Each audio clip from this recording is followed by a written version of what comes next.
Hello student, मैं एकता सिंह आप सभी का ज्ञान चैतन्य चैनल में बहुत बहुत स्वागत करती हूँ। आज के इस टॉपिक में हम वन्य समाज और उपनिवेशवाद से रिलेटेड यहाँ पर देखने वाले हैं। तो शुरू करते हैं। आपने अपने स्कूल और घर के चारों ओर नज़र दौड़ाकर इन सभी वस्तुओं को पहचाने तो जंगल की ही हैं। इस किताब का कागज़, मेज, कुर्सियाँ, दरवाजे, खिड़कियाँ बेरंग जिसके आपने कपड़े रंगे जाते हैं, मसाले, आपकी टॉफ़ी के सेल फोन रैपर, बीड़ियों के तेंदूपत्ते, गोंद, शहद, कॉफ़ी, चाय और रबड़। साथ ही चॉकलेट में इस्तेमाल होने वाला तेल जो साल के बीज से निकाला जाता है, खाल से चमड़ा बनाने के इस्तेमाल होने वाला चर्म शोधक, टैनिक या दवाओं के रूप में इस्तेमाल होने वाली जड़ी बूटियाँ, इन सबको भी हमें नहीं भूलना चाहिए। हाँ, बांस, जलावन की लकड़ियाँ, घास, कच्चा कोयला, पैकिंग में उपयोग की जाने वाली वस्तुएं, फल फूल, पशु पक्षी और एवं ढेरों दूसरी चीज़ें भी जंगल से ही आती हैं। अमेज़न और पश्चिमी घाट के जंगलों के एक ही टुकड़े में पौधों की 500 अलग अलग प्रजातियां मिल जाती हैं। ये विविधता तेजी से लुप्त होती जा रही हैं। औद्योगिकीकरण के दौरान सन 1700 से लेकर 1995 के बीच 139 लाख वर्ग किलोमीटर जंगल यानी कि दुनिया के कुल क्षेत्रफल का 9.3% जो है औद्योगिक इस्तेमाल यानी कि खेतीबाड़ी, चारागाह व ईंधन की लकड़ी के लिए साफ कर लिया गया है। आगे देखते हैं। अब यहाँ पर वनों का विनाश किस प्रकार से होता है तो ये देख लेते हैं। वनों के लुप्त होने का सामान्यतः वन विनाश कहते हैं। वन विनाश कोई नई समस्या नहीं है, वैसे तो यह प्रक्रिया कई सदियों से चली आ रही है, लेकिन औपनिवेशिक शासन के दौरान इनमें से कहीं अधिक जो है व्यवस्थित और व्यापक रूप ग्रहण कर लिया है। तो ये सब चीज़ें क्या है, मतलब उपनिवेशवाद था ना हमारा भारत, जो कि इंग्लैंड वालों ने बनाया था। तो यहाँ पर क्या क्या चीज़ें पहले थीं और अब क्या हो गई इस उपनिवेश बनाए जाने के बाद तो ये सारी घटनाएं जो है हमको यहाँ पर देखनी है। तो सबसे पहले ज़मीन की बेहतरी देखते हैं। सन 1600 में जब हिंदुस्तान की कुल भू-भाग लगभग छठे हिस्से पर खेती होती थी, आज यह आंकड़ा बढ़कर आधे तक पहुंच गया है। इन सदियों के दौरान जैसे जैसे आबादी बढ़ती गई, खाद्य पदार्थों की मांग में भी वृद्धि होती गई। वैसे वैसे किसान भी जंगलों को साफ करके खेती की सीमाओं को विस्तार देते थे। औपनिवेशिक काल में खेती में तेजी से फैलाव आया है। तो यहाँ पर एक जंगल है जहाँ पर बहुत सारी भेड़ें और जो है जानवर चर रहे हैं। हैन द विलीज ऑफ फूर, यहाँ पर घाटियाँ जो है भरी पड़ी हैं। यहाँ पर एक पेंटिंग दिखा रखी है, पानी है और बहुत सारे जानवर हैं। अब यहाँ पर देखते हैं इनकी कई वजह हैं। पहली, अंग्रेजों ने व्यावसायिक फसलें जैसे कि पटसन, गन्ना, गेहूं और कपास के उत्पादन को जमकर प्रोत्साहित किया। मतलब पहले यहाँ पर जो खेती हो रही थी उसको नकार के उन्होंने एक नकदी फसलों को बोना और स्टार्ट करवाया। कि इन्होंने अंग्रेजों ने 19वीं सदी के रूप में बढ़ती शहरी आबादी का पेट भरने के लिए खाद्यान्न और औद्योगिक उत्पाद के लिए कच्चे माल की आवश्यकता थी और लिहाजा इन फसलों की मांग में इजाफा हुआ। और दूसरी वजह ये थी कि 19वीं सदी की शुरुआत में औपनिवेशिक सरकार ने जंगलों को अनुत्पाद समझा। इसके हिसाब से इस व्यर्थ के बियाबान पर खेती करके उसने राजस्व और कृषि उत्पादों को पैदा किया जा सकता था और इस तरह राज्य की आय में बढ़ोतरी की जा सकती थी। इसी वजह से 1880 में और से लेके 1920 के बीच जो है खेती योग्य जमीन का क्षेत्रफल 67 लाख हेक्टेयर की बढ़त हुई। मतलब यहाँ पर जो ज़मीन है वो ज़्यादा से ज़्यादा निकल के आई, यानी पेड़ काट दिए गए, ज़मीन निकल के आ गई। खेती के विस्तार को हम विकास का सूचक मानते हैं, लेकिन हमें यह नहीं भूलना चाहिए कि ज़मीन को जोतने से पहले जंगलों की कटाई करनी पड़ती है।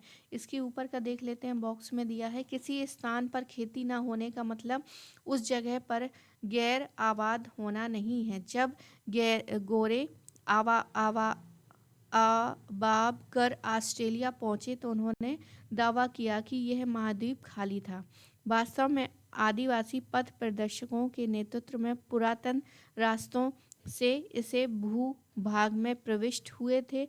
ऑस्ट्रेलिया के विभिन्न आदिवासी समुदायों के अपने स्पष्ट विभाजक इलाके थे। ऑस्ट्रेलिया के नांगर जेरियो की अपनी जमीन की आकृति उनके पूर्वज नांगरू नेदेरी के प्रतीकात्मक शरीर जैसी थी। यह जमीन 5 अलग अलग प्राकृतिक देशों जैसे खारे पानी, झीलों, झाड़ियों, रेगिस्तान, नदी तट मैदानों को अपने में समेटे हुए थी, जो अलग अलग सामाजिक आर्थिक रूपों ज़रूरतों को पूरा करते थे। यहाँ पर देख लेते हैं, यहाँ पर सोर्स दिया है कि पड़ती जमीन पर कब्जा करके उसे खेती के योग बनाया जाए। यह विचार सारी दुनिया के उपनिवेशों के बीच शुरू से ही लोकप्रिय था। यही विचार था कि जिसने विजय को न्यायोचित ठहराया। अमेरिका लेखक रिचर्ड हार्डिंग 1896 में मध्य अमेरिका के होंडुरास के बारे में लिखा है। आज इससे बढ़कर रोचक सवाल कुछ नहीं हो सकता कि दुनिया की गैर विकसित पड़ी जमीन का क्या किया जाए। इसे उस महान शक्ति के हाथों में जाना चाहिए जो उसके परिवर्तन की इच्छा रखता है, या इसके लिए वास्तविक स्वामी के हाथों में ही रहनी देनी चाहिए जो इसके मूल्य को नहीं समझता। ये मध्य अमेरिकी एक सुसज्जित घर में अर्धबर्बरों के गिरोह जैसा है जो ना तो इस घर का उपयोग ही कर सकते हैं और ना ही इसमें आराम। 3 साल बाद अमेरिकी आधिपत्य ने यूनाइटेड फ्रूट कंपनी का गठन किया, जिसने व्यापक पैमाने पर मध्य अमेरिका में केले उगाना प्रारंभ किया था। इस कंपनी ने इन मुल्कों की सरकारों पर हद तक अपना वर्चस्व स्थापित कर लिया था कि उन्हें बनाना रिपब्लिक के नाम से जाना गया। आगे देखते हैं, पटरी पर स्लीपर। तो यहाँ पर स्लीपर मतलब रेल की पटरी के आर पार लोग लकड़ी के तख्ते जो पटरियों की जगह पर रखे जाते थे। यहाँ पर पिक्चर दिया है, सिंह भूमि के जंगलों में साल के तनों से स्लीपरों का निर्माण। छोटा नागपुर मई 1897 का है। रेल पटरी हेतु स्लीपर बनाने के लिए वन विभाग पेड़ों को काटने और उनके पटरे बनाने के लिए आदिवासियों को नियुक्त किया गया है, लेकिन इनको अपने घर बनाने के लिए उन पेड़ों को काटने की अनुमति नहीं होती थी। आगे है 19वीं सदी की शुरुआत तक इंग्लैंड में बलूत जो है ओक के जंगल लुप्त हो गए। इसकी वजह से शाही नौसेना की लकड़ी की आपूर्ति मुश्किलें आ गई। मजबूत और टिकाऊ लकड़ी की नियमित आपूर्ति के बिना अंग्रेजी जहाज भला कैसे बन सकते थे और जहाज़ों के बिना शाही सत्ता कैसे बचाई जा सकती थी। 1820 के दशक में खोजी दस्ते हिंदुस्तान की वन संपदा का अन्वेषण करने के लिए भेजे गए। एक दशक के भीतर बड़े पैमाने पर पेड़ काटे जाने लगे और भारी मात्रा में लकड़ी का हिंदुस्तान से निर्यात होने लगा। तो ओक जो है वो अब हिंदुस्तान से आने लग गया। 1850 के दशक में रेल लाइनें के प्रसार से लकड़ी के लिए एक नई तरह की मांग पैदा की गई। शाही सेना के आवागमन और औपनिवेशिक व्यापार के लिए रेल लाइनें अनिवार्य थीं। इंजनों को चलाने के लिए ईंधन के तौर पर रेल पटरियों को जोड़े रखने के लिए स्लीपरों के रूप में लकड़ी की भारी ज़रूरत थी। 1 मील लंबी रेल की पटरी के लिए 1760 से लेकर 2000 स्लीपरों की आवश्यकता होती थी। भारत में रेल लाइनों का जाल जो है 1860 के दशक में तेज़ी से फैलने लगा। 1890 तक लगभग 25,500 किलोमीटर की लंबी लाइनें बिछा दी गईं। 1946 में इन लाइनों की लंबाई जो है 7,65,000 किलोमीटर तक बढ़ाई जा चुकी थी। रेल लाइनों के प्रसार के साथ साथ बड़ी तादाद में पेड़ भी काटे गए। अकेले मद्रास प्रेसिडेंसी में 1850 के दशक में प्रतिवर्ष 35,000 पेड़ जो है स्लीपरों के लिए काटे गए। सरकार ने आवश्यक मात्रा की पूर्ति के लिए निजी ठेके दिए। इन ठेकेदारों ने बिना सोचे समझे पेड़ काटना शुरू कर दिया और रेल लाइनों के इर्द गिर्द जंगल तेजी से गायब होने लगे। यहाँ पर बांस के बेड़े कांसालांग नदी में बहकर जाते हुए चिट्टी गांव पर्वतीय पट्टियां हैं। यहाँ पर आगे देखते हैं, यहाँ पर एक हाथी का चित्र है जो कि रंगून में एक लकड़ी गोदाम में लकड़ी की शहतीर सहेजता हुआ हाथी। तो औपनिवेशिक दौर में अक्सर हाथियों का इस्तेमाल जंगलों और लकड़ियों के गोदामों में भारी भरकम लकड़ी को उठाने के लिए किया जाता था। आगे है सुल्तान और सुकूर के बीच इंडस वैली रेलवे के नाम से लगभग 300 मील लंबी एक नई लाइन बनाई जानी थी। 2000 स्लीपर्स प्रति मील की दर से उनके लिए 10 फुट से 10 इंच 5 इंच इतना जो है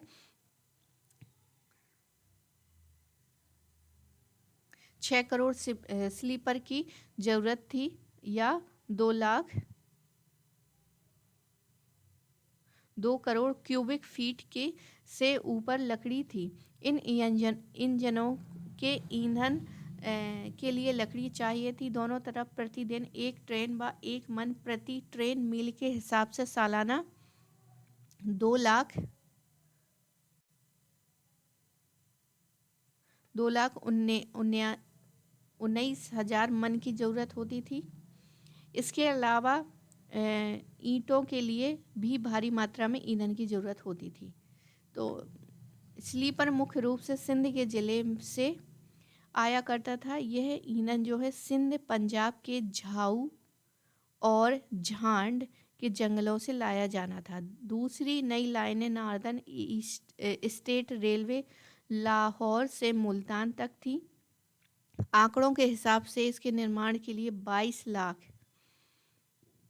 स्लीपरों की ज़रूरत होती थी। एक लंबी यहाँ पर क्रियाकलाप है, ये तो आगे बढ़ते हैं। तो यहाँ पर ये लकड़ी यहाँ पर दी गई है। ईंधन की लकड़ी इकट्ठा कर घर ले जाती औरतें और लट्ठा ले जाता हुआ एक ट्रक यहाँ पर दिया गया है। आगे देखते हैं बागान। तो यूरोप में चाय, कॉफ़ी और रबड़ की बढ़ती मांग को पूरा करने के लिए इन वस्तुओं में बागान बनाए गए। इनके लिए भी प्राकृतिक वनों का एक भारी हिस्सा साफ किया गया। औपनिवेशिक सरकार ने जंगलों को अपने कब्जे में लेकर इनके विशाल हिस्सों को बहुत सस्ती दरों पर यूरोपीय बागान मालिकों को सौंप दिया गया। इन इलाकों की बाड़ाबंदी करके जंगलों को साफ कर दिया गया और चाय और कॉफ़ी की खेती की जाने लगी। आगे देखते हैं अब व्यावसायिक वानिकी की शुरुआत। तो यहाँ पर व्यावसायिक जो वन है यहाँ पर शुरू होते हैं। तो पिछले खंड में हमने देखा कि जहाज और रेल की पटरियों बिछाने के लिए अंग्रेज़ों को जंगलों की ज़रूरत थी। अंग्रेज़ों को इस बात की चिंता थी कि स्थानीय लोगों द्वारा जंगलों का उपयोग व व्यापारियों द्वारा पेड़ों की अंधाधुंध कटाई से जंगल नष्ट हो जाएंगे। इसलिए उन्होंने ट्रिच बेंडिस नामक जर्मन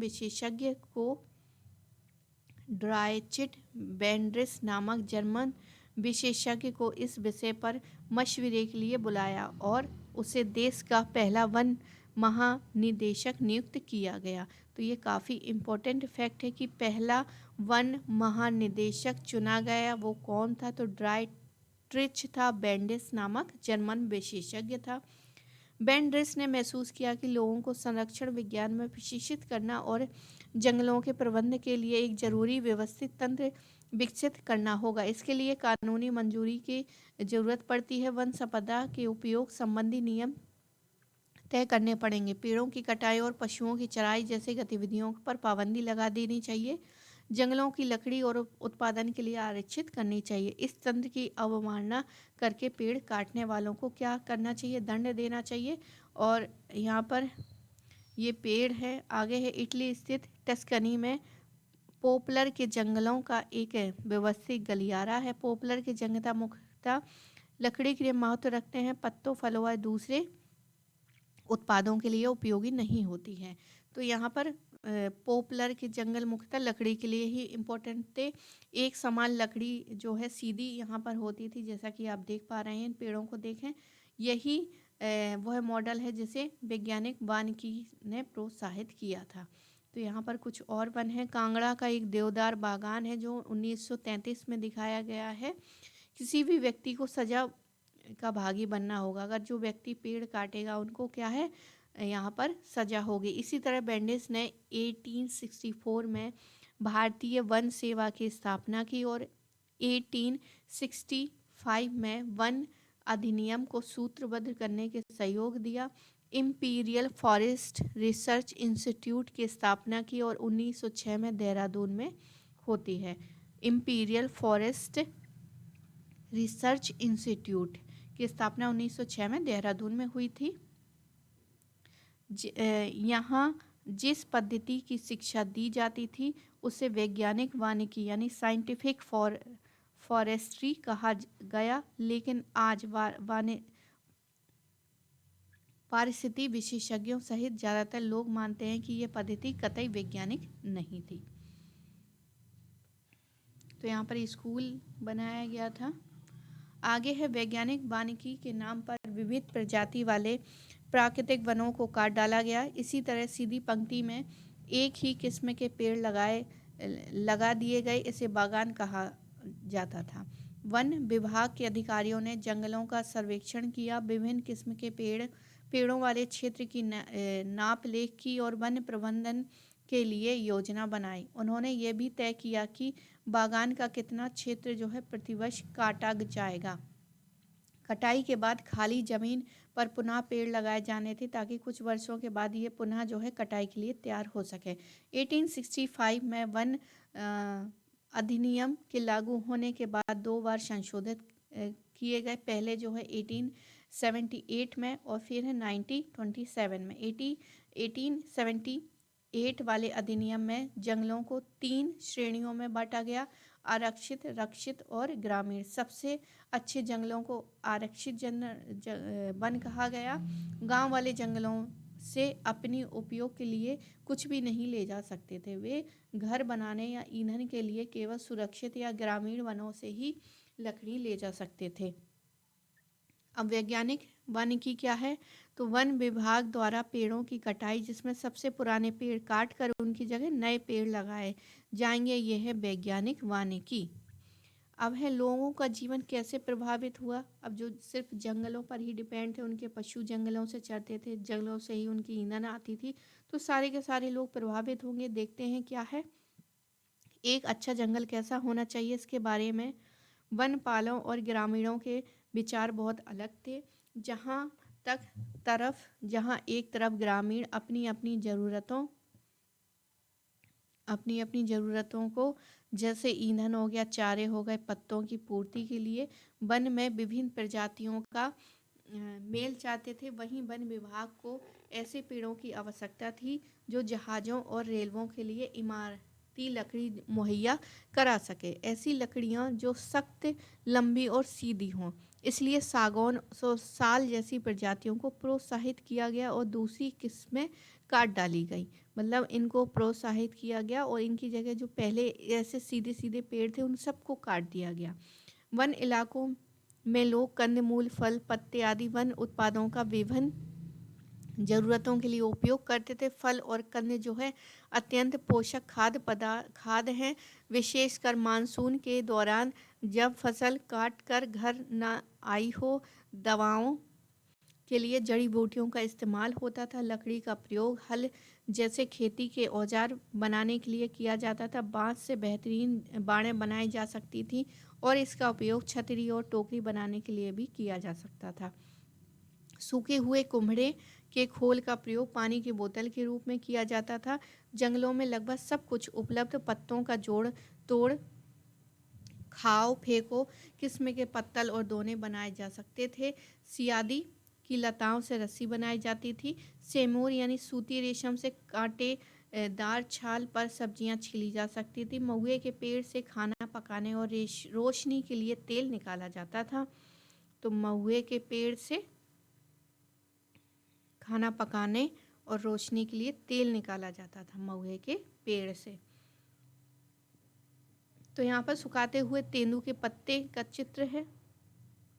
आगे देखते हैं।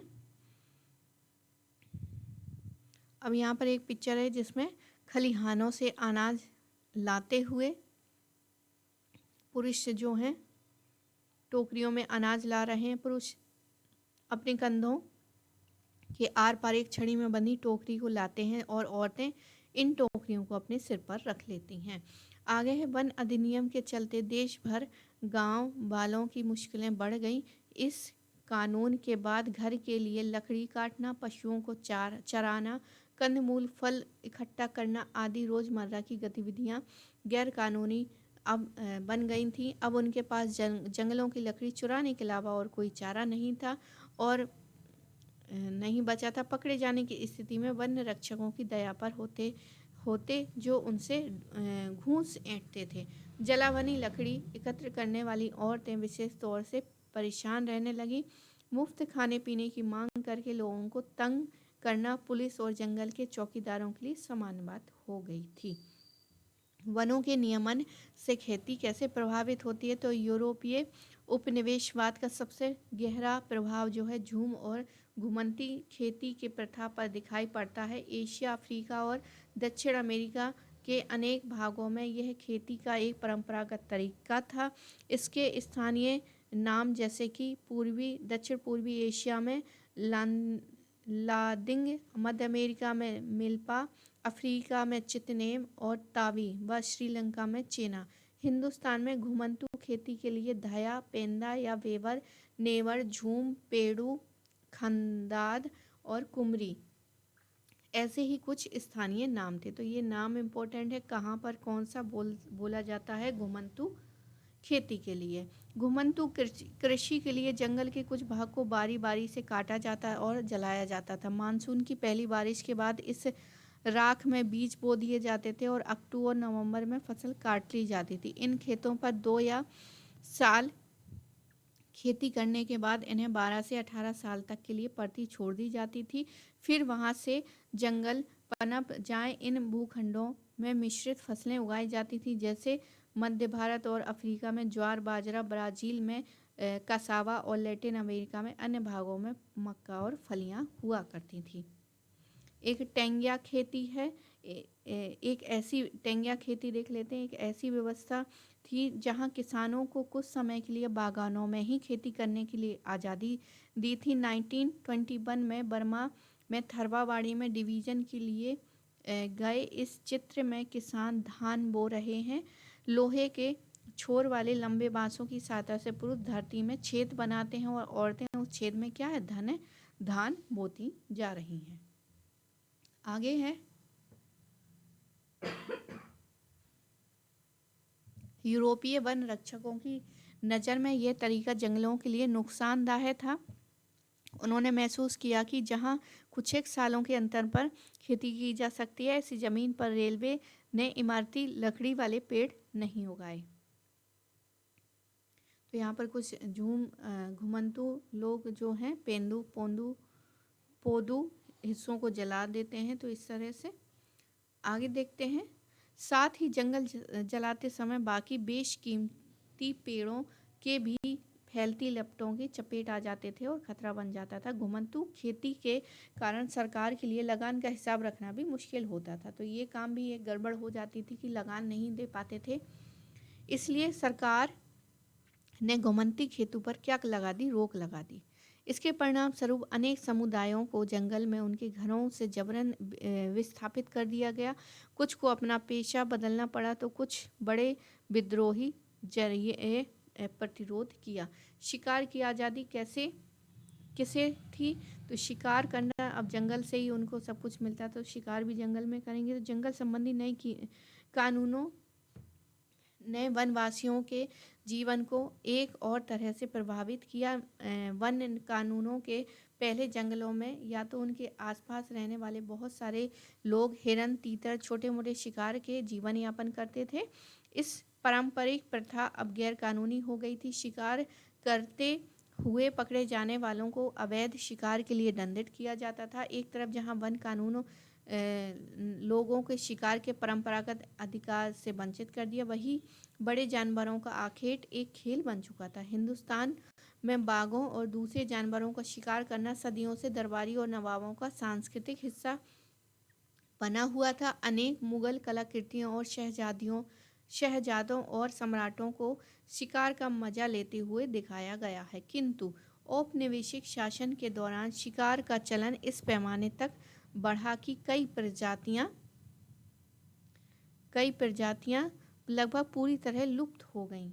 तो पहले तो शौक बस कभी कभार किया करते थे, लेकिन अंग्रेजों ने इस तरह से क्या कर दिया, हमारे सारे जो टाइगर वगैरह हैं, बहुत सारी नस्लें जो हैं विलुप्त होती चली गईं। तो नेपाल के शिकार के बाद लॉर्ड रीडिंग का ये फोटो है यहाँ पर, लॉर्ड रीडिंग। तो यहाँ पर बाघ जो है मृत पड़े हुए हैं। आगे देखते हैं।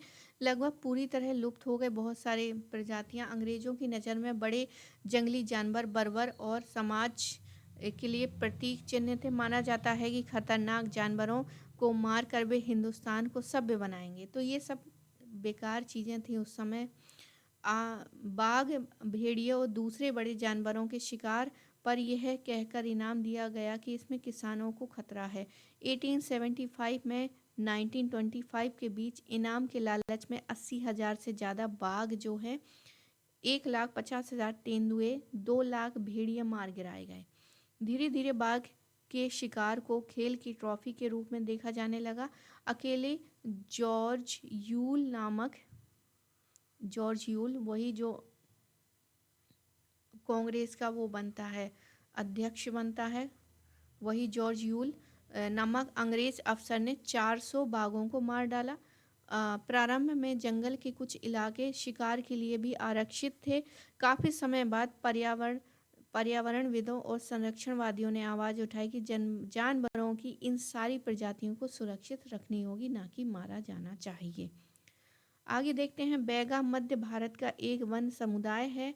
1892 में जब उनकी घुमंतू खेती पर रोक लगा दी गई, तब उन्होंने सरकार से याचिका की। क्या याचिका थी ये देखते हैं। हर रोज़ हम फाका करते हैं क्योंकि हमारे पास खाने का अनाज नहीं है। हमारे पास सिर्फ एक ही दौलत है और वो हमारी कुल्हाड़ी। हमारे पास अपने तन ढकने के लिए कपड़े नहीं हैं। आग तापकर हम ठंडी रातें गुजारते हैं। हम अब खाने के लिए मर रहे हैं। हम कहीं जा भी नहीं सकते। हमने ऐसी क्या गलती की है कि सरकार हमारी परवाह नहीं करती है। कैदियों को जेल में पर्याप्त भोजन दिया जाता है। घास उगाने वालों को भी उनकी ज़मीन से बेदखल नहीं किया जाता है। लेकिन हम जो यहाँ कई पीढ़ियों से रहते आए हैं, हमें सरकार हमारा अधिकार नहीं देती है। आगे देखते हैं। नए व्यापार, और जब इन लोगों से ये सारी चीज़ें छीन लिए जाएंगे आदिवासियों से, तो यहाँ पर क्या है, नए व्यापार, नए रोजगार, नई सेवाएं क्या है शुरुआत होती हैं। तो ये देख लेते हैं। जंगलों का विनाश और वन्य विभाग का नियंत्रण स्थापित हो जाने से लोगों को कई तरह के नुकसान हुए, लेकिन कुछ लोगों को व्यापार के नए अवसर का लाभ भी मिला। कुछ समुदाय अपने परंपरागत पेशे छोड़कर वन्य उत्पादों का व्यापार करने लगे। महज हिंदुस्तानी ही नहीं बल्कि दुनिया भर की कुछ ऐसा ही नजर आया। उदाहरण के लिए 19वीं सदी में ऊंची जगहों पर रहकर मैनियोग उगाने वाले ब्राज़ील अमेज़न के मुनुदुरुक समुदाय के लोगों ने व्यापारियों को रबड़ आपूर्ति के लिए जंगली रबड़ के वृक्ष लेटेक्स एकत्र करना प्रारंभ कर दिया। कालांतर में वे ही व्यापार चौकियों की ओर नीचे उतार आए और पूरी तरह व्यापारियों पर निर्भर हो गए। हिंदुस्तान में वन उत्पादों का व्यापार कोई अनोखी बात नहीं थी। मध्यकाल से ही आदिवासी समुदाय द्वारा बंजारा आदि घुमंतू समुदाय के माध्यम से हाथियों और दूसरे सामान जैसे खाल, सींग, रेशम के कोए, हाथी दांत, बांस, मसाले, रेशे, घास, गोंद और राल के व्यापार के सबूत मिलते हैं। तो यहाँ पर नए जो हैं व्यापार हमें देखने को मिलते हैं। पुतुमायो में रबड़ की निकासी, तो दुनिया भर में बागानों में काम की स्थिति भयावह हो गई थी। अमेज़न में पुतुमायो क्षेत्र में पेरुवियन रबड़ कंपनी द्वारा रबड़ की निकासी हुई तो कहे जाने वाले स्थानीय इंडियनों की बेगार पर निर्भर थी। 1900 से लेकर 1912 के बीच पुटुमायो में 4000 टन रबड़ उत्पादन हुआ और इसी दौरान जो है इंडियन आबादी में नियंत्रण रोगों और पलायन के चलते 30,000 की गिरावट आई। रबड़ कंपनी के एक वेतनभोगी के ने वर्णन किया कि रबड़ का संग्रह कैसे किया जाता था। मैनेजर ने सैकड़ों इंडियनों को स्टेशन पर उपस्थित होने का निर्देश दिया। उसने अपनी कबा काबाय का कारबाइन और छुरा पकड़ा और इन बेबस इंडियनों का कत्लेआम शुरू कर दिया। थोड़ी ही देर में बच्चे, महिला, पुरुष की लाशें जो है 150 से जमीन ढक जाती है। खून से नहाए हुए, दया की भीख मांगते जिंदा बचे हुए लोगों को मुर्दों के ढेर के साथ जला दिया गया और मैनेजर चिल्लाया, मैं उन सभी इंडियनों को खत्म कर देना चाहता हूं जो रबड़ लाने के लिए दिए गए मेरे आदेश को नहीं मानते। तो ज़बरदस्ती रबड़ क्या है यहाँ पर उगाया जाने लगा और जो उसको नहीं मानता था उसको मौत के घाट उतार दिया जाता था। अब यहाँ पर देखते हैं, लेकिन अंग्रेजों के आने के बाद व्यापार पूरी तरह सरकारी नियंत्रण में चलता रहा। ब्रिटिश सरकार ने कई बड़ी यूरोपीय व्यापारी कंपनियों के विशेष इलाकों में वन उत्पादों के व्यापार की राजदारी सौंप दी गई। स्थानीय लोगों द्वारा शिकार करने और पशुओं को चराने पर बंदिशें लगा दी गईं। इस प्रक्रिया में मद्रास प्रेसिडेंसी में कोरावा, कराचा और येरुकुला जैसे अनेक चरवाहे और घुमंतू समुदाय अपनी जीविका से हाथ धो बैठे। उनमें से कुछ को अपराधी कबीला कहा जाने लगा और ये सरकार की निगरानी में फैक्ट्रियों, खदानों और बागानों में काम करने को मजबूर हो गए।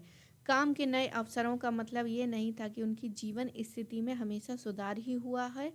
चाय के बागानों में काम करने के लिए झारखंड में संथाल और उरांव और छत्तीसगढ़ में गोंडा जैसे आदिवासी मर्द और औरतें दोनों की भर्ती की गई। उनकी मजदूरी बहुत कम थी और कार्य परिस्थितियां उतनी ही खराब थी। उन्हें उनके गांव से उठाकर भर्ती तो कर लिया गया, लेकिन उनकी वापसी आसान नहीं हो सकी। इजारेदारी मतलब एकाधिकार। तो ये यहीं समाप्त करते हैं। अगला जो हम करेंगे वन विद्रोह। अब जब इनको यहाँ से हटा दिया जाएगा तो कुछ विद्रोह होंगे, तो उसको देख लेते हैं। तो आई होप आपको ये वीडियो पसंद आया होगा। पसंद आया हो तो प्लीज़ लाइक करें, शेयर करें, सब्सक्राइब करें। मिलते हैं अगले वीडियो में। पूरा वीडियो देखने के लिए आप सभी का बहुत बहुत धन्यवाद।